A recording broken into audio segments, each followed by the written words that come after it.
সত্যি করে একটা কথা বলবেন, এই পৃথিবীতে যে যে ধর্মেই পালন করুক, যে যে কাজে করুক, যে যাই করুক, করে সব কিছু কিন্তু একটা কারণে, একটু সুখে থাকার আশায়, একটু শান্তিতে থাকার আশায়।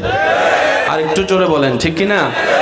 অনেক সময় তো এটাও শোনা যায়, ভাই আমার আর কিছু চাওয়ার নাই, পরিবার নিয়ে দুই বেলা একটু শান্তিতে ভাত খাইতে পারলেই যথেষ্ট, শান্তিতে ভাত খাইতে পারলে যথেষ্ট, রাতে যদি একটু শান্তিতে ঘুমাইতে পারি জীবনটা সার্থক হয়ে যাবে। এমন আশাবাদী অনেকে এখানেও আছেন, মাইকের আওয়াজে শুনছে সেখানেও আছেন। এখান থেকে আলোচনা চলবে 50-50, আমি করব 50, আমার ইমানি ভাইরা করবেন 50। পারবেন ইনশাল্লাহ? আজকে একটু, সবসময় তো শুনে গেছেন আলোচনা, আজকে একটু করেন, এসে কথা বলে না, আজকে একটু করতে পারবো তো ইনশাল্লাহ? তাহলে 50-50 রাজি আছে? কে কে রাজি আছেন দুই হাত তোলেন, দুই হাত তোলেন। মাশাআল্লাহ মাশাআল্লাহ, আরে তাকবীর, আরে তাকবীর। উচ্চ আওয়াজে বলেন মারহাবা, আরো জোরে বলেন মারহাবা। 50-50 চলবে ইনশাআল্লাহ, আরো জোরে বলেন ইনশাআল্লাহ। সুখের তালাশে সবাই আছে, একটু শান্তির তৃষ্ণায় সবাই আছে। বাস্তবতা দেখলাম, দালানওয়ালাও সুখী নাই, কুটিঘরওয়ালাও সুখে নাই, কুটিপতিও সুখীতে নাই, আপনার গরিবও শান্তিতে নাই। সন্তানওয়ালারাও জ্বালায়, সন্তানহীনরাও জ্বালায় আছে।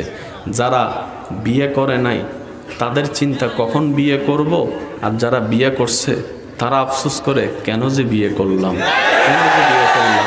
অনেক যুবক বারবার করে ধর্ণা দিচ্ছে, একটু বিদেশে যাব, প্রবাসে যাব, এই আশায় স্বপ্ন বেঁধে বসে আছে। আর যারা প্রবাসে গিয়েছেন তারা আফসোস করছেন, কেন দেশ ছেড়ে প্রবাসে চলে আসলাম, কেন দেশ ছেড়ে প্রবাসে চলে আসলাম। যার পালসার নাই সে হোন্ডা কেনার জন্য দিনে রাতে স্বপ্ন দেখে, বসলেও হোন্ডা স্বপ্ন দেখে, শুইলেও হোন্ডা স্বপ্ন দেখে, হাঁটলেও হোন্ডা স্বপ্ন দেখে। আর যারা কিনে ফেলেছে তারা সেই হোন্ডা দোয়ার মতো টাইমও খুঁজে পায় না, বিরক্ত হয়ে গিয়েছে। আওয়াজ দিয়ে বলেন ঠিক কিনা? ডানেওয়ালা সুখে নাই, বামেওয়ালা সুখে নাই।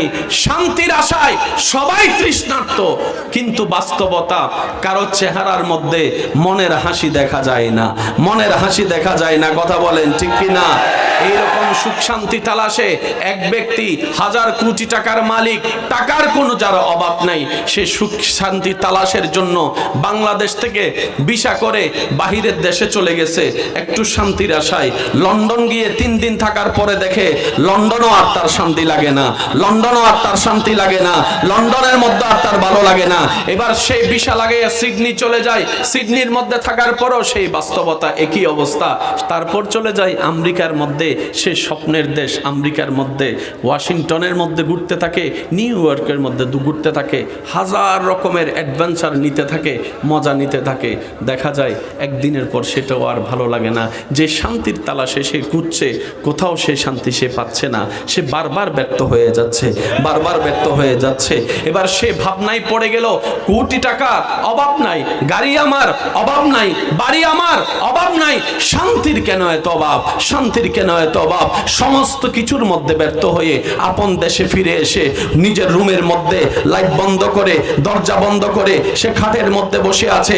এই শান্তির তালাশে মনটাকে একটু শান্তি করার জন্য কত রকমের কিছুই না দেখালো, মন তারপরও শান্তি হয় না।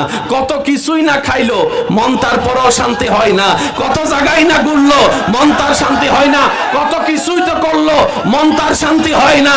এবার দিন শেষে সে শান্তির আশায় ওই খাটের মধ্যে বসে চোখটা বন্ধ করে একবার ভাবলো, সবকিছু তো করে দেখলাম, এবার ওই হুজুরের কথাগুলো একটু শুনে দেখি, দেখি শান্তিটা পাই কিনা।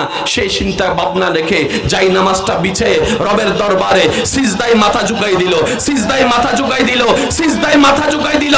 তখন দেখা যায় কপালটা যখন রবের দরবারে লেগে যায়, অটোমেটিক সেকেন্ড পার হতে না হতেই অশান্তি মনে শান্তির ছোঁয়া লাগতে থাকে, শান্তির ছোঁয়া লাগতে থাকে, শান্তির ছোঁয়া লাগতে থাকে। এবার সে বলতে বাধ্য হলো, যে শান্তির তালাশে বিশ্ব ভ্রমণ করলাম, কোথাও পেলাম না, আমার রবের দরবারের মধ্যে মাথা ঝুঁকার পরে সে শান্তির দেখা মিলে গেল। উচ্চ আওয়াজে বলেন না সুবহানাল্লাহ।